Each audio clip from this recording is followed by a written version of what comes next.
Petinggi Pondok Pesantren atau Ponpes Al Zaitun yakni Panji Gumilang resmi ditetapkan sebagai tersangka kasus dugaan penistaan agama dan ujaran kebencian pada Selasa 1 Agustus 2023 malam lalu.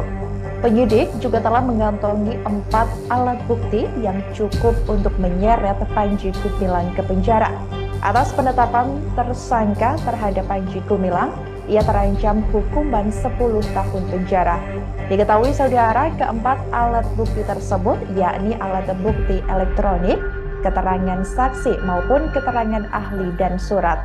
Sampai dengan saat ini dikabarkan penyidik telah memeriksa sekitar 40 orang saksi dan 17 ahli.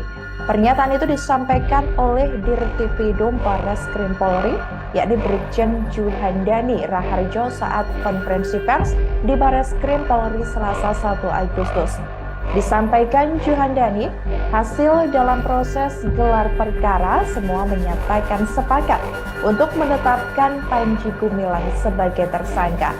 Selanjutnya saudara, diketahui sekira pukul 21.15 waktu Indonesia Barat Selasa lalu, penyidik langsung memberikan surat perintah penangkapan, di mana surat penangkapan disertai dengan penetapan sebagai tersangka kepada pimpinan Ponpes Al Zaitun tersebut. Adapun pasal yang dipersangkakan yakni pasal 14 ayat 1 Undang-Undang Nomor 1 Tahun 1946, yakni tentang peraturan hukum pidana dengan ancaman 10 tahun penjara.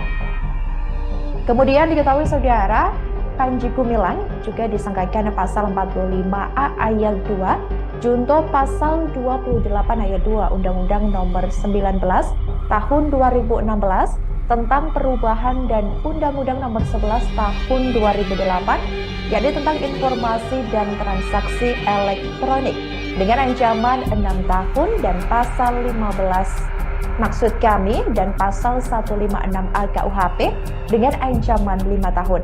Meski telah ditetapkan sebagai tersangka, Panji Gumilang diketahui belum ditahan. Juhandani mengatakan status penahanan Panji Gumilang akan ditentukan dalam 1x24 jam. Panji Gumilang juga masih diperiksa meski sudah ditetapkan sebagai tersangka.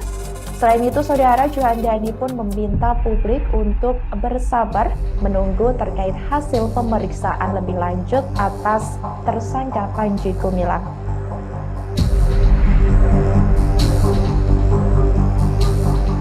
Demikian berita update terkini dan nantikan update berita lainnya hanya di kanal YouTube tribunbanten.com. Jangan lupa subscribe, like, komen, dan share.